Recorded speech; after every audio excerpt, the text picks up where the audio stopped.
Okay, here we are in the Manistee National Forest. It's January 21, and we're on the North Country Trail today, and we're in White Cloud, Michigan. We're beginning the journey on 1 mile road, and we're heading up to 5 mile and 6 mile road.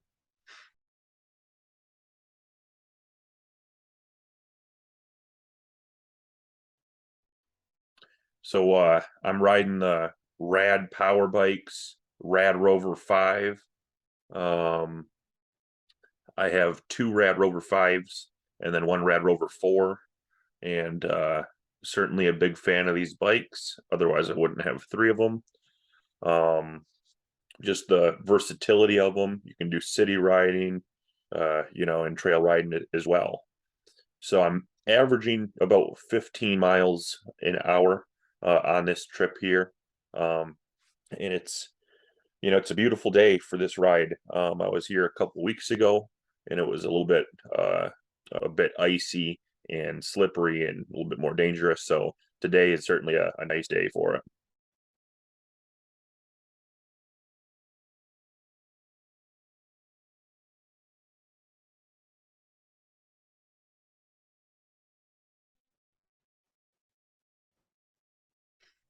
So I love this single track here. This is where you can connect with raw nature right in the lower peninsula.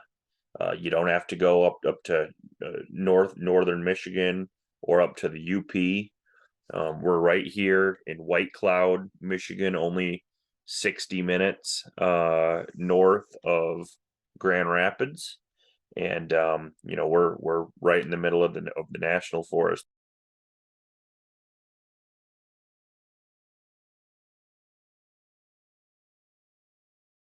So it's a very popular area for hiking, uh, fishing, camping, boating, and then in the winter time, snowmobiling, cross country skiing, and then also hunting, and of course what I'm doing here, biking as well. But for biking, there's only a few trails in the Manistee National Forest um, that you can bike, and specifically, I guess, on the when it pertains to the North Country Trail, there's only a few of them or a few stretches that they allow for biking. And of course, this is one of them here, and one that I highly recommend.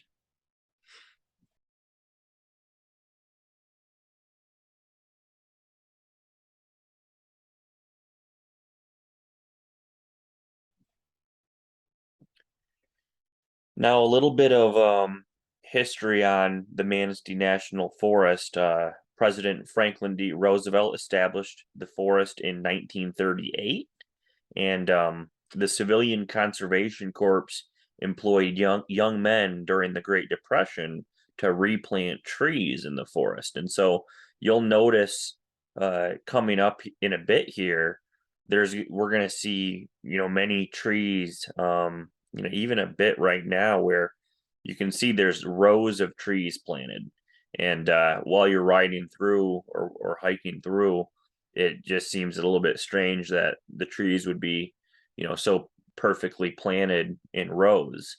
But that is because the Civilian Conservation Corps, were planting the trees, during the Great Depression for a couple reasons. I mean, one to try and give them jobs during the Depression, but then more importantly, to try and kind of remedy the damage that was done during the logging era. And so this was in the 1930s, and so the logging era had just finished.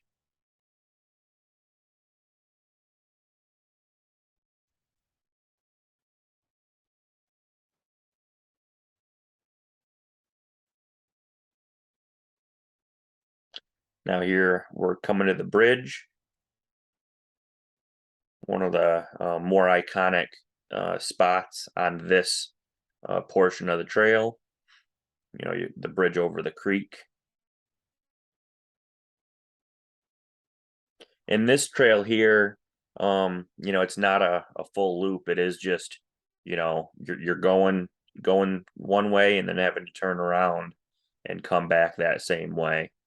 But there's some good inclines, and really, when you're going one way or the other, uh, it almost feels just like a whole new stretch.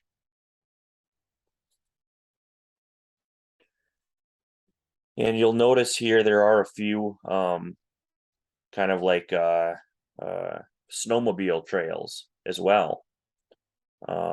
Just kind of past one there, and we'll there's probably about four or five that will pass, and then also we'll be passing one main road, which I believe is 3 mile.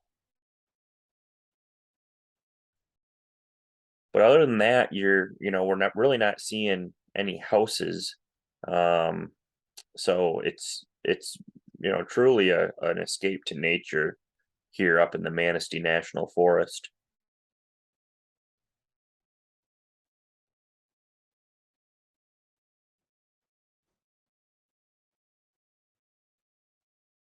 Yeah, here's a road coming up, and I think this is just kind of a recreational road. I don't know exactly what that's all about.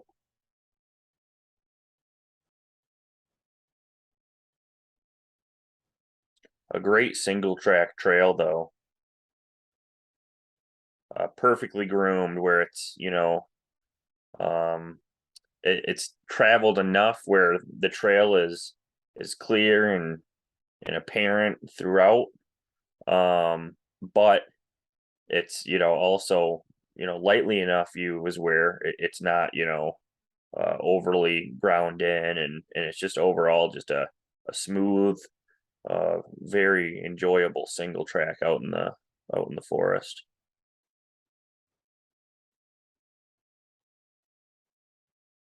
Little bit of snow on the ground, but not too bad at all. I want to say it's about 35 degrees today. I started with a few extra layers, and kind of throughout the ride, started to shed them. A little twist and turn there.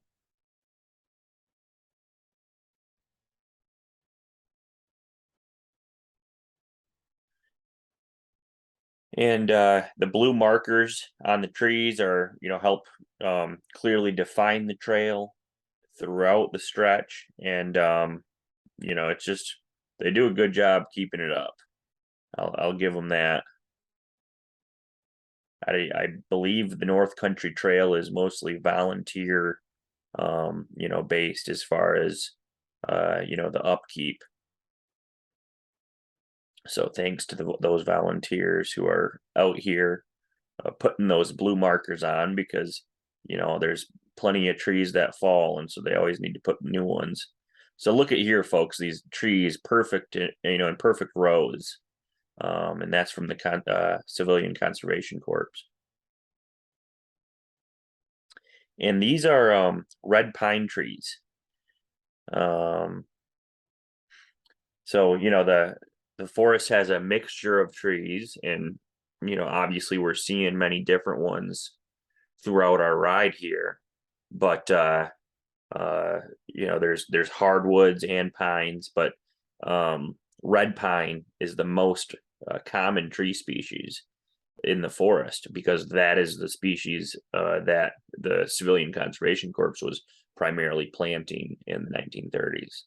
And some of these, well, I guess, in fact, many of these red pine trees are now over 75 feet tall, which is, really quite something. Another little recreational road there we just passed.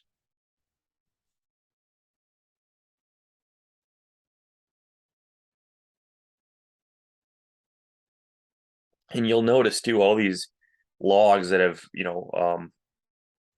fallen over the trail, and have been chainsawed. So obviously somebody's out here doing a lot of maintenance.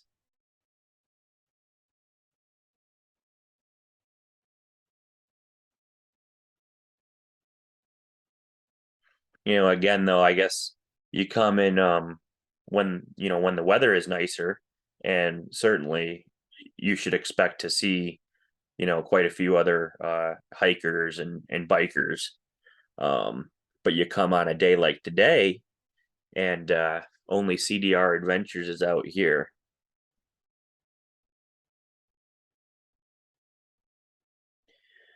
So the North Country Trail runs 4,800 miles across 8 states. Believe it or not, I know that's a little bit crazy to grasp, but 4,800 miles across 8 states. We've got North Dakota, Minnesota, Wisconsin, Michigan, Ohio, Pennsylvania, New York, and Vermont.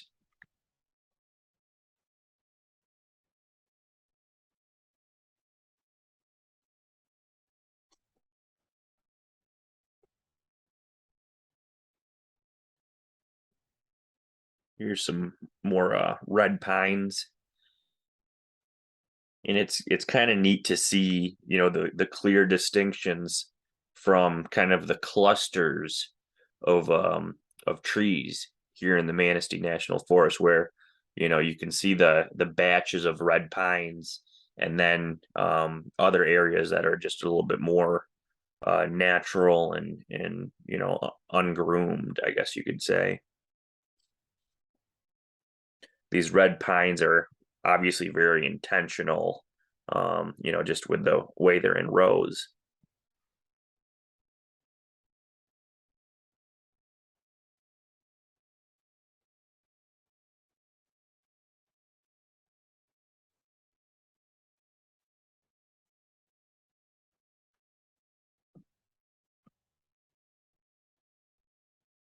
I do wish they allowed more biking on the North Country Trail. It's such a cool area to explore. But on the e-bike here, you can only do it certain areas, which is a little bit unfortunate.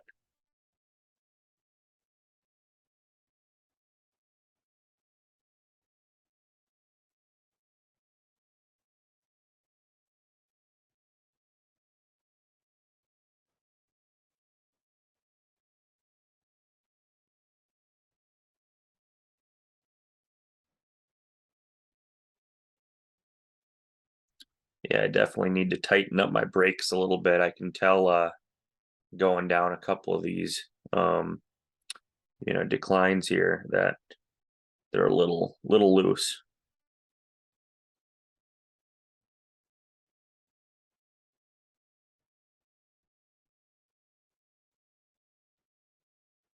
So the Manistee National Forest is 540,000 acres.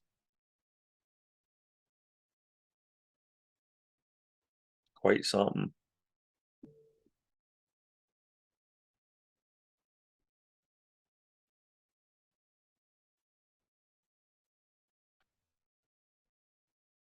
And the Manistee National Forest also was combined with the Huron Forest.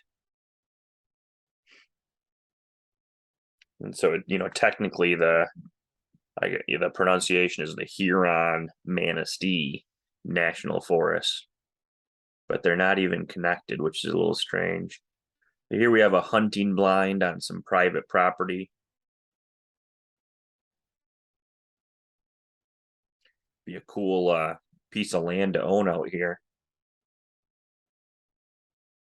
Although I'm not sure if I would love button up to the trail.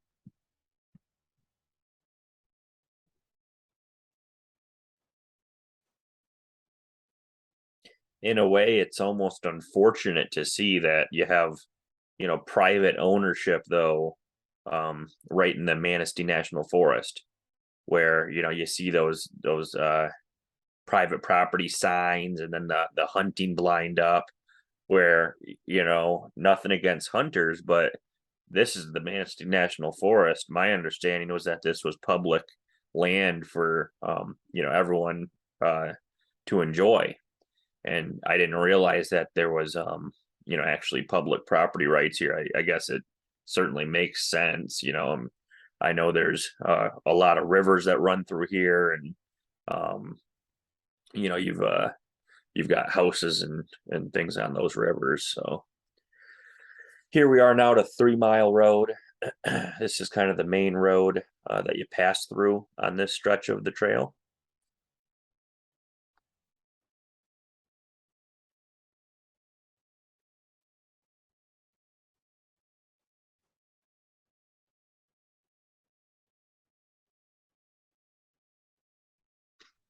And like I said, many rivers run through the forest. You've got the Manistee River, the Pere Marquette, the Pine River, Muskegon River, and then also the Little Manistee. Of those, the Pere Marquette is the one that I have traveled on the most, kayaked on. The Pine River I've done once as well. That one was beautiful. A little bit farther north, so the Pere Marquette's a little bit more accessible when you're in West Michigan area. But all of those are just some great rivers, and I'm looking forward to exploring them more myself.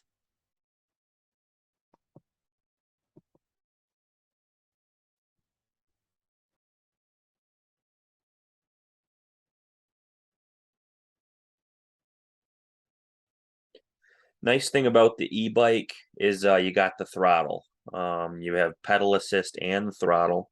So I'm typically riding in 2 or 3 on pedal assist, and the Rad Rover has 5 different settings. Um, and so you've got yeah, I mean, 5 different levels of the pedal assist. I'm normally, on 2 or 3, kind of right in the middle. And then you have the throttle, which I am certainly using going up those hills, and it comes in handy. I do have an extra battery with me as well on this ride. Not that I needed it, but I wanted to be prepared. Always like to be, even though it is, another 8 or 9 pounds. And so throwing that in the saddlebag does weigh you down a little bit. It does kind of throw off the weight balance on the bike. And so sometime when you're doing a hill climb, it's even more difficult than normal, just because of that added weight. But I'm also just trying to prepare myself for doing some kind of weekend camping e-bike trips this spring and summer and fall. So having that extra weight right now as a bit of a practice run is not a bad thing.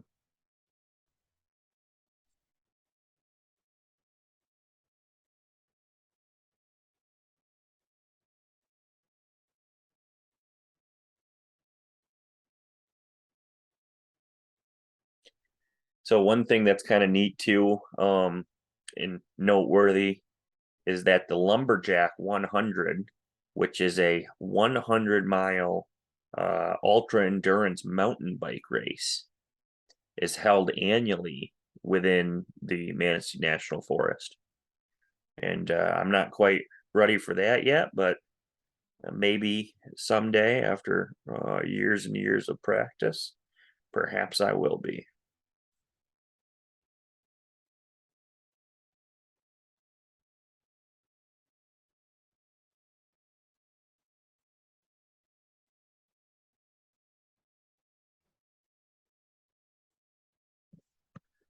So what's kind of interesting too is this forest lies in 9 different counties in Michigan.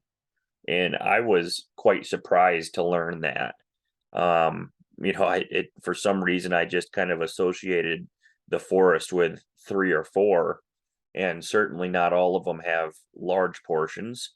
But yeah, you've got Lake County, Nuevo, Wexford, Manistee, Mason, Oceana, Muskegon, Mecosta, and Montcalm. So 9 different counties there, quite something. Here we are again in a little red pine patch.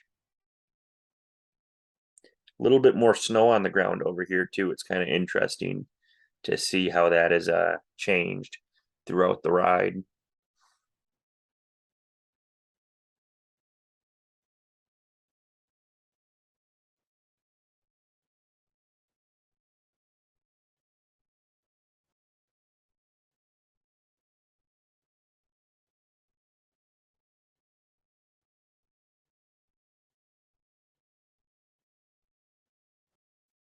And many Michiganders are familiar with Cabernet ski resort. That's actually in the Manistee National Forest as well.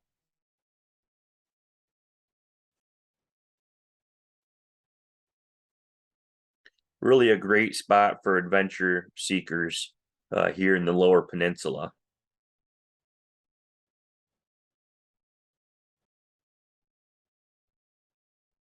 Nice flows to this trail too. One of the things I really like about it, where when you go to, all the mountain bike trails around West Michigan, it seems like there's just a lot more twists and turns. So I have to stop the bike a little bit here and take a look at this kind of big, opening area.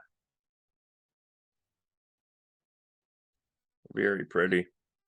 And the ground covering is just so neat. You don't see this anywhere else. It's kind of like a spongy um, uh, juniper type moss, almost like a succulent. So there's the Rad Rover 5, my trusty steed of the day. And I do have the front rack on it and then also the back rack as well.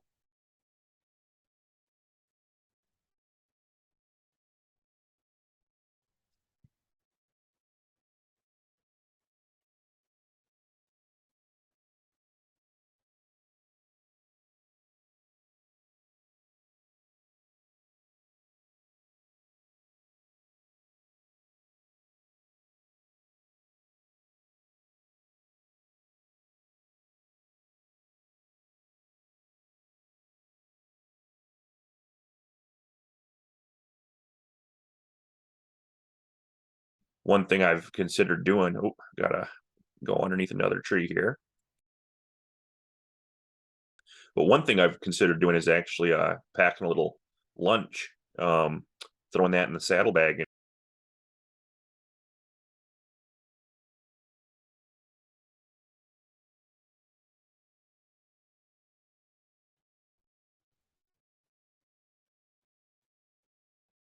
So unfortunately, the battery is running low, but it is getting about time to turn around anyways. And we'll just be kind of going through the same thing we just went through. But joining me on the journey, and hope you enjoyed.